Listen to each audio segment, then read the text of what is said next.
मैं रवि कुमार, स्वागत है आपका रेनेशा आईएएस में। अशोक के धम्म के क्लास के संदर्भ में मैंने आपको कहा था, तो नोट्स तो दिया ही जा चुका है। आप लोगों ने में से कई ने आंसर भी लिख करके दिखाया है, तो उस पर थोड़ा सा हल्का हम लोग डिस्कशन कर लेंगे। ज़्यादा समय आपका नहीं लिया जाएगा चूँकि नोट्स दिया गया है। कुछ टेक्निकल पहलुओं पर हम लोग केवल यहाँ पर चर्चा करेंगे, जहाँ पर आपको विशेष ध्यान देना है, जिससे कि यह टॉपिक जो है था शीघ्र आपको याद हो जाए। हालांकि मैं नोट्स बनाने के दौरान यह ध्यान रखता हूँ कि आपको बहुत ज़्यादा समस्या ना आए आपको याद करने में, लेकिन फिर भी इस तरीके के हल्के फुल्के क्लासेस आपको मिलते रहेंगे, जो नोट्स के लिए आपका एक बैकअप के रूप में वर्क करेगा, है ना। स्टडी करते रहिए। वह पूह का जहाँ तक बात है, वो तो झारखंड की नियति है ना। बेहतर होगा कि इस बार जब आप शुरू किए हैं तो फिनिश करके ही इस बार छोड़ना है, पहला। और दूसरा जो आपका सबसे जो महत्वपूर्ण काम है, झारखंड के प्रीलिम्स और मुख्य परीक्षा के सिलेबस पर ज़बरदस्त कमांड, है ना। उसके बाद आपका बहुत सारे ऑप्शंस हैं, टेंशन नहीं लेना है ना।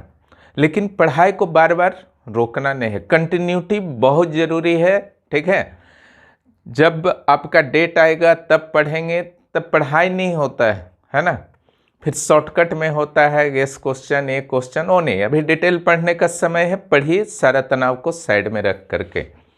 अशोक का धम्म में जो संभावित प्रश्न आपका जेपीएससी में है, ठीक है, मेरे विचार से यहीं से बनेगा। इससे बाहर आप खुद भी सोच सकते हैं, कोई संभावना यहाँ बचा ही नहीं है ना। यहाँ देखिए, धम्म की परिभाषा आ सकता है, धम्म का स्वरूप, युद्ध विजय और धम्म विजय का कंसेप्ट से रिलेटेड कुछ प्रश्न डायरेक्ट भी आ सकते हैं या इनडायरेक्ट भी कुछ आ सकते हैं, ठीक है। उद्देश्य आ सकते हैं, सफल कहाँ तक रहा, है ना।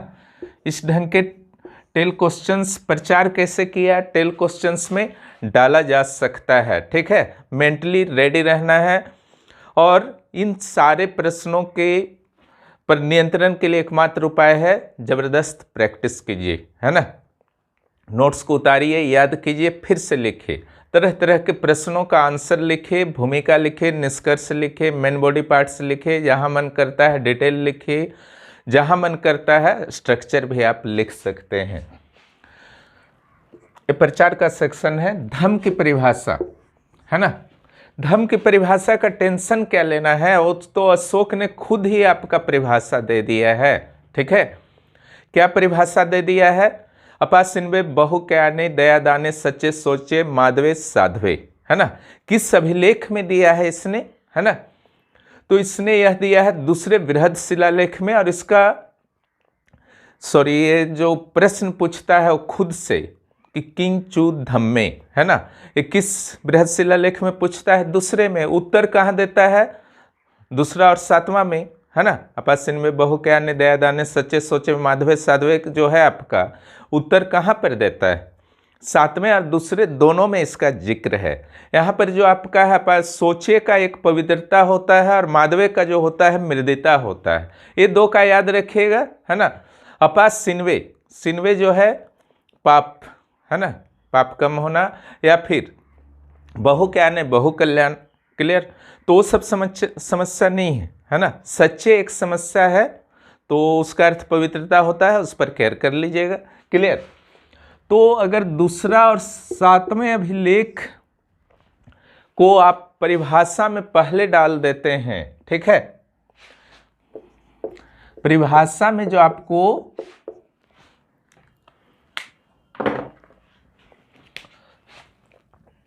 दूसरा से हेल्प ले लेना है एवं सेवेंथ से। उसके बाद सकारात्मक तत्वों को लिख देना है, नकारात्मक तत्वों को लिख देना है। नकारात्मक तत्वों में प्राणी इघ क्रो, मैंने सूत्र बता दिया है, ट्रिक बता दिया है ना। प्राणी इघ क्रो, ईर्ष्या घमंड क्रोध, है ना, प्रचंडता निष्ठुरता, हो गया आपका। और जो आपका सकारात्मक तत्व है, ठीक है, वो अलग अलग अभिलेखों की सहायता से आपको क्लियर कर देना है। जैसे तीसरा बृहद शिलालेख में अल्प संग्रह, अल्प अल्प आय अल्प संग्रह, है ना। उसके अलावा उसी में आपका जिक्र आता है माता पिता सगे संबंधियों को सम्मान करना। 9वां में आपका गुरु दोस्त वगैरह को सम्मान करना है ना। आंतरिक शुद्धता बनाने रखना, अपने आप पर विश्वास, आत्मविश्वास बनाए रखना। तो ये सब जो कुछ पॉइंट्स हैं, है ना, वो सारे पॉइंट्स को आप जो है अगर आप शिलालेख के नंबर के सहित, स्तंभ लेख के नंबर के सहित, है ना, गलती का आत्मज्ञान, ठीक है। तो यहाँ पर जो आपका है अगर नंबर स्तंभ लेख और शिलालेख के नंबर के सहित उसको आप दे देते हैं, उसका जबरदस्त प्रभाव पड़ेगा, है ना। मार्क्स आपको नेचुरली जो है अच्छे आएंगे। उसके अलावा धम्म का स्वरूप के पर जब चर्चा आप करते हैं तो ये बहुत ईजी है ना। इसको 3 स्पष्ट पार्ट में आपको बांट देना है। पहला जो पार्ट आपका होगा, क्या यह बौद्ध धर्म था, वहीं से शुरू कीजिए। क्लियर। तो बौद्ध धर्म था या नहीं, उसके पक्ष में जो है, अब विपक्ष में जब भी आपको देना है, पक्ष में यही जाएगा कि जो राहुलोवाद सूत है ना, चकन सूत है, सेहनाद सूत है दीघनिकाय का। क्लियर। लखन सूत है दीघनिकाय का जो पार्ट है, ठीक है। तो इस सारे से कंसेप्ट लिया गया था धम्म का, लेकिन इसका अर्थ नहीं है कि बौद्ध धर्म हो जाता है, बौद्ध धर्म का पार्ट हो जाता है, उसका उप संप्रदाय हो जाता है ना। क्यों नहीं हो जाता है, उसके पक्ष में जो मैंने 4-5 पॉइंट्स दिए हैं। शूद्राभिलेख में सिर्फ बौद्ध धर्म का उल्लेख किया है। तीसरा बौद्ध संगीति से उसको कोई मतलब ही नहीं था अशोक को, है ना, कि उसकी कोई एक्टिविटीज जो है वहाँ पर रही थी। निर्वाण हुआ या फिर अष्ट मार्ग, अष्ट ज्ञान जो है, ठीक है, अष्टांगिक मार्ग, उसके बारे में इस सब पर कोई भी विश्वास अशोक नहीं करता था। तो फिर ये बौद्ध धर्म कैसे था? हिंदू धर्म का मंदिर, धर्म ग्रंथ, पूजन की विधि पद्धति, दंत कथाएं, उससे भी कोई मतलब नहीं था। तो हिंदू ग्रंथ नहीं है, तो सिंपल है, सारा सिंपल है। राजधर्म था या नहीं, है ना, राजधर्म था या नहीं, तो सिंपल है कि राजधर्म नहीं था, क्योंकि ये धर्म था ही नहीं, ये विचारधारा था अलग अलग धर्मों का, ठीक है, जो अच्छे तत्व थे। दीन इलाही जो अकबर का था उस टाइप का। क्लियर। अच्छे तत्वों को मिला करके किया गया था, जिसके कुछ निश्चित उद्देश्य थे। क्लियर।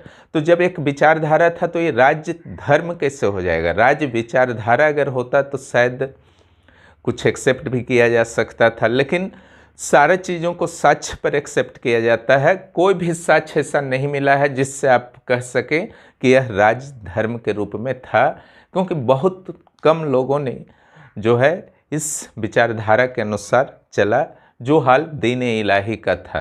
ज़बरदस्ती भी अकबर ने नहीं किया, है ना। युद्ध विजय धम्म विजय, इसे मैंने काफ़ी अच्छी तरह से वॉइस कॉन्फ्रेंस में समझा दिया है, ठीक है। युद्ध विजय में हिंसा होता है, सीमित क्षेत्रों पर आप विजय कर सकते हैं, ठीक है, सेना के साथ होता है। ये धर्म प्रचारकों के साथ होता है, बिना हिंसा होता है, और विशाल क्षेत्र में जो है आप नियंत्रण कर सकते हैं। उसको जो है पार्टीशन कर देना है, एक और युद्ध विजय, दूसरी ओर धम्म विजय। तो बहुत ही ज़बरदस्त प्रभाव जो है आपका परीक्षक पर पड़ेगा। तो यहाँ पर भी आप अच्छी तरह से समझ गए हैं। उद्देश्य में मैंने बताया 3 था टोटल। एक सामाजिक सेक्शन, सामाजिक सेक्शन में क्या आता है?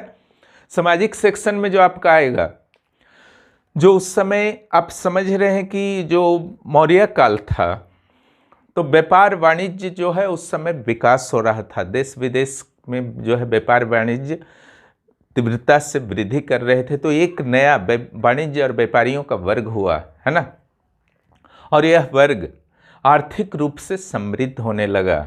जब आर्थिक रूप से मनी उनके पास आया, तो उनको भी प्रतिष्ठा और सम्मान की प्राप्ति की लालसा जगी, है ना। तो उच्च वर्ग जो थे, ब्राह्मण और क्षत्रिय पुरोहित वर्ग जो भी थे, है ना, तो उनके साथ एक टकराव बढ़ा। तो सामाजिक अशांति हुआ, है ना। धार्मिक अशांति कैसे हुआ? तो कहीं ना कहीं अशोक जो है बौद्ध धर्म को ज़्यादा महत्व दे रहा है, ऐसा फील ब्राह्मणों को होता था, है ना। ब्राह्मणों और बौद्धों यानी कि वैदिक धर्मावलंबियों और ब्राह्मणों के बीच एक संघर्ष की स्थिति उत्पन्न हो गई थी, है ना।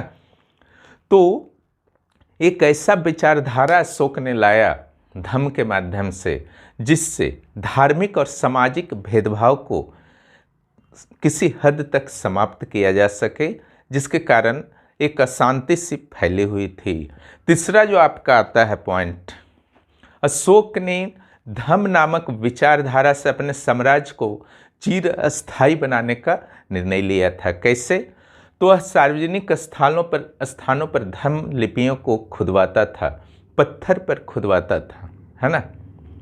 तो वो जानता था कि अगर हम जबरदस्ती बल प्रयोग करेंगे तो लोग मान तो जाएंगे, लेकिन तब तक मानेंगे जब तक बल का प्रभाव बना रहेगा। लेकिन अगर उनके हृदय में स्थान बना लिया जाए तो वे हमेशा के लिए, है ना, मौर्य साम्राज्य के प्रति वफादार हो जाएंगे, पहला। दूसरा, उनके उत्तराधिकारी भी अगर इस धम्म मार्ग पर चलते हैं, अशोक के उत्तराधिकारी भी अगर धम्म मार्ग पर चलते हैं, तो फिर हमेशा के लिए जो है मौर्य साम्राज्य की स्थापना इस क्षेत्र में हो सकती है। ये कंसेप्ट था। सफल असफल तो बाद में चर्चा होगा, ये उद्देश्य हो गया, है ना। सफल कहाँ तक रहा, है ना। तो ये इस ढंग का प्रश्न थोड़ा सा समस्या क्रिएट करता है। इसमें दो मत नहीं है, लेकिन पूरी तरह से नकारात्मक नहीं होना है। पहला, तो उसने कभी भी जोर या जबरदस्ती नहीं किया कि धर्म को आपको अपनाना है ना, और यह कोई धर्म नहीं था। लेकिन सफलता जो है आपका इसका संदिग्ध रहा है, क्योंकि हिंदुओं को यह फील हुआ, क्लियर, कि जो धम्म नाम का विचारधारा है ये कहीं न कहीं से ये बौद्ध धर्म का एक संशोधित रूप है और कुछ नहीं। वहीं बौद्ध धर्म को फील हुआ कि यह जो है बौद्ध धर्म में हस्तक्षेप करने का एक शासक का प्रयास है। उस समय दो प्रमुख धर्म थे, जैन भी थे, लेकिन बौद्ध और हिंदू धर्म दो प्रमुख धर्म थे। इन दोनों का जब सपोर्ट नहीं मिला धर्म को, तो सिंपल है ना, बहुत ज़्यादा सक्सेस करने का बात ही नहीं था। ऊपर से शासक जो था इसे ऐच्छिक बनाए हुए था, जोर जबरदस्ती तो करता नहीं था, है ना। इसके अलावा यहाँ पर आप ध्यान देंगे कि अपने स्तंभ लेख में, छठे स्तंभ लेख में अशोक खुद स्वीकार करता है कि कई क्षेत्रों में जो है राजाओं के द्वारा, लोकल राजाओं के द्वारा धर्म को स्वीकार करने से मना किया जा रहा है। और खुद आप सोच सकते हैं, जब आज तक यह विवाद बना हुआ है कि धर्म जो था विचारधारा था या धर्म था, है ना, तो उस समय भी बहुत लोगों को नहीं समझ में आया होगा कि धर्म जो है विचारधारा है कि धर्म है। बहुत लोग समझ ही नहीं पाए कि विचारधारा है। अपने धर्म को मानते हुए इसके साथ चला जा सकता है, इससे तो वो धर्म मानते थे, है ना। और कोई भी व्यक्ति अपने धर्म को इतनी आसानी से नहीं छोड़ता है, क्लियर। तो उनको लगता है कि मैंने अपना धर्म, बौद्ध या हिंदू वैदिक धर्म जो भी था, उसको छोड़ करके धम्म विचारधारा में जा रहे हैं, ठीक है। तो अपने आप से, अंदर से आत्मग्लानि फील होती है कि मैंने अपने धर्म को छोड़ा, ठीक है। ये आज भी नहीं होता है, उस समय भी बहुत टफ था, क्लियर। तो ये सब आप लिख सकते हैं सफलता का, है ना। उसके बाद प्रचार कैसे हुआ, प्रचार कैसे हुआ उसके बहुत सारे पॉइंट्स मैंने आपको लिखवा ही दिया है, उसको आपको डील करना है। यहाँ पर आप देख रहे हैं प्रचार कैसे हुआ, तो देखिए यहाँ पर मेन है पॉइंट, यहाँ धम्म वाला 4 पॉइंट है टोटल।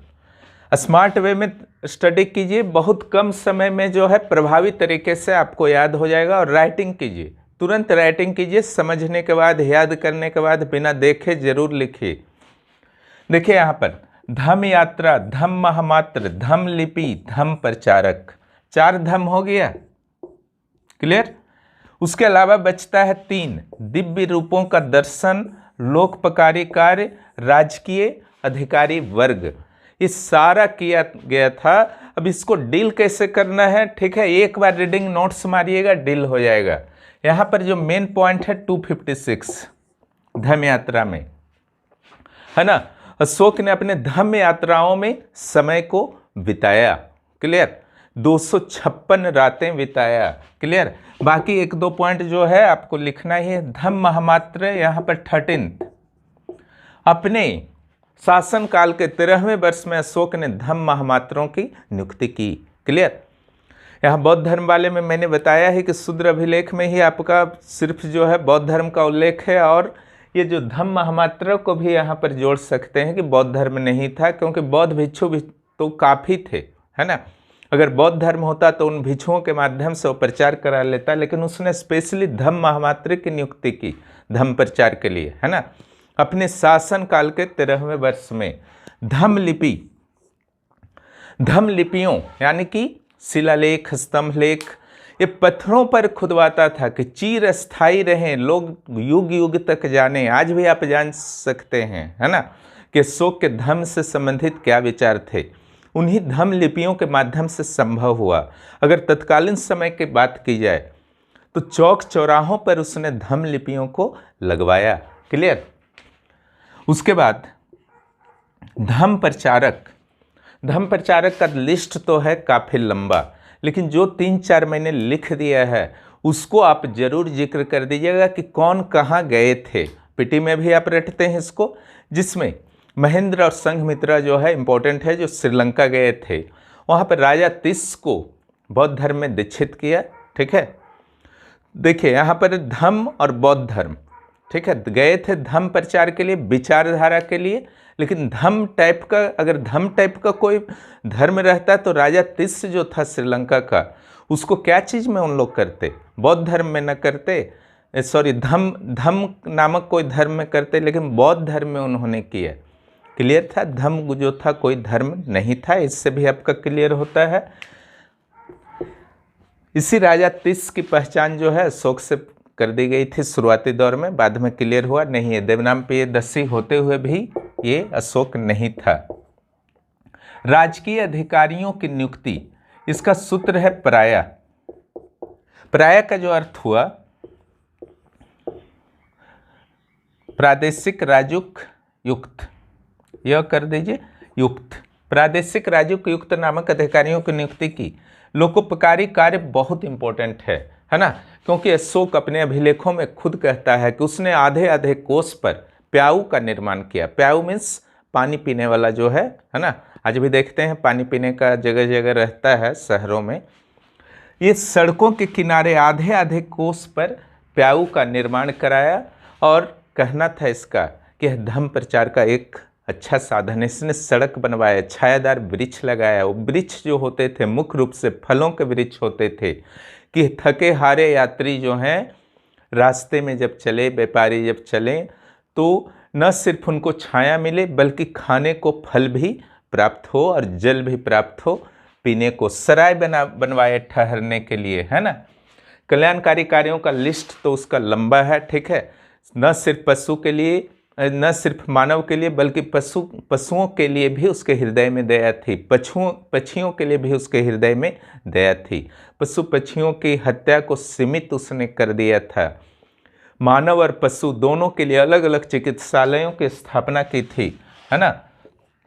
दिव्य रूपों का दर्शन, है ना, यह भी हिंदू धर्म से अलग करता है। इसकी जो स्वर्ग की कल्पना थी पूरी तरह से अलग थी। यह भी एक धर्म प्रचार का साधन था, क्योंकि इसका कहना था कि अगर आप धर्म के मार्ग पर चलेंगे, इस विचारधारा पर चलेंगे, तो आपको इस जीवन के बाद, है ना, परलौकिक जीवन की बात वह करता है, इस जीवन के बाद आपको एक ऐसा जीवन प्राप्त होगा, ठीक है, जो सभी कष्टों से मुक्त होगा। तो ये भी प्रचार का एक साधन था।